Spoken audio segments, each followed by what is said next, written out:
Now, UN Young Women Perth is the chapter of the UN Women organisation, and here to talk a little bit more about it, we have the Media and Communications Director, Athanae Lucev, on the line. How are you going today, Athanae? I'm really well, thanks. How are you, Kendall? Yes, well, thank you. So, to start things off, what is the role of UN Young Women? UN Women itself was founded in 2010 by the United Nations General Assembly, so it's a reasonably new organisation. Its focus is on gender equality and women's empowerment, and its job is really to formulate policy and global standards, as well as to hold the UN itself account for its own progress in gender equity. So the UN Women Committee in Perth is an offshoot of the National Committee, which is based in Canberra, and its job is really, well, it has dual aims. One is to raise awareness of the issues around gender equality in Australia and overseas, and its second aim is to fundraise for UN Women programs, and currently we're running an appeal for the victims of the Fiji floods. So can you tell us a bit more about the Fiji Markets Recovery project you've got going? Yeah, sure. Launching appeals is not something that UN Women ordinarily does. Usually we sort of have projects that we work on to fundraise for. But in Fiji, 75% of the market vendors are women, so these floods have really destroyed their livelihoods, and for many of them it's their only source of income, going to these markets and selling their wares and their crops. So I think the decision was made that this was actually really important for us to throw our support behind it. And the profits that these women receive by selling their wares are often already diminished because they're required to pay a cut to the owners of the markets. And they travel there overnight, often with their children, and sleep the night. They're sort of putting their personal security at risk, and they're really vulnerable people. Our Executive Director in Australia of UN Women, Dooly Mackay, has heard reports of structural damage to buildings and toilets. They've lost a lot of assets like their storage facilities. So the markets will be closed indefinitely, and the avenue to earn money for these women, which is for most of them the only way that they can earn money to support themselves and their children, is now gone. Oh, and that's such a worthy cause to get involved. How can we help? If anyone wants to donate, the website you can find at www.unifem.org.au. So basically we're just looking for contributions there. So if anyone has any kind of money at all that they can contribute, we'd really appreciate that. So what are some of the organisation's biggest achievements to date in Perth? In terms of fundraising, we held our first fashion parade last year. That was in conjunction with the Rotaract Club of Perth. And we were able to raise several $1,000s that we contributed to UN Women projects in the Pacific. We had the support of a number of local designers and models who donated their clothes and their time, which was very generous, and we're really appreciative of that.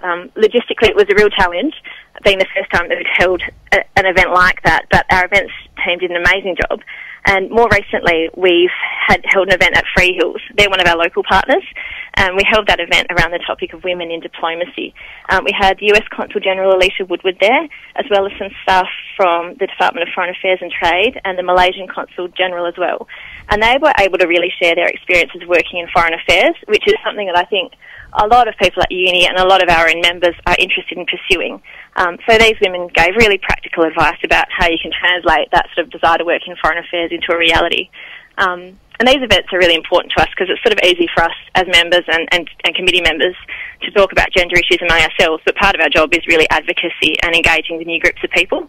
So I think we've done that really well this year. Absolutely. It sounds like you've achieved a lot. And yeah. You've just released your latest zine, an online magazine. Can you tell us what's in this issue at the moment? Sure, this is our fourth zine, and the current issue includes a wrap-up of International Women's Day, which was held on the 8th of March. We also held our first volunteer orientation session at UWA. We've got a report from our chair, Anna Johnson, a piece on economic empowerment of women and why that's a critical issue, not just in Australia but overseas as well, and a sort of a get-to-know-you session with three of our current committee members, Sandra DeWitt-Hamala, Anna Larson and Tanya Boyd. Oh, that's excellent. And where can we find this zine? The easiest way to probably access it is through our Facebook page. If you search Young UN Women Perth on Facebook, you'll find it.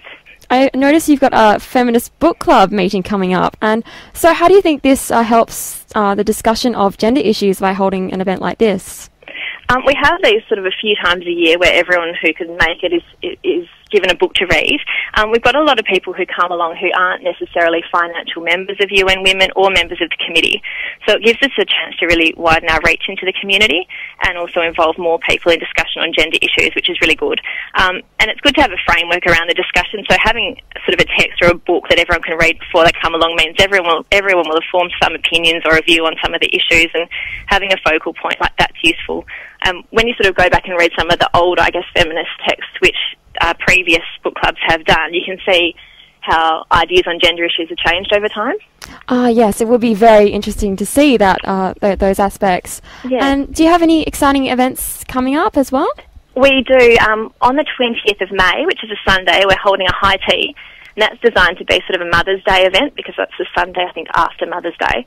We're finalising details on that at the moment, but there'll be more information available on the Facebook page once all that's confirmed.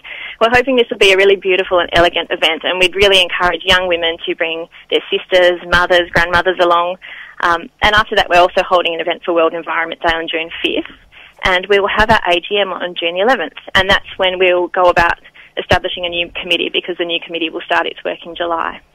That sounds really exciting. It sounds like you've got a busy few months ahead of you. We have.